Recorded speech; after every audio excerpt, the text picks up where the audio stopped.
You ask Tiger to solve. This deals with linear equations with one unknown. The final result is x equals 6/7. Let's solve it step by step. Simplify the expression. Group like terms.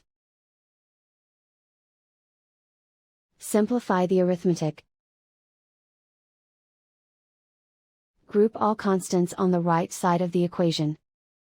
Add 6 to both sides. Simplify the arithmetic.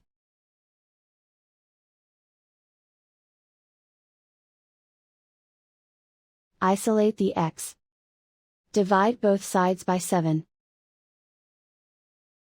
Simplify the fraction. And so the final result is x equals 6/7.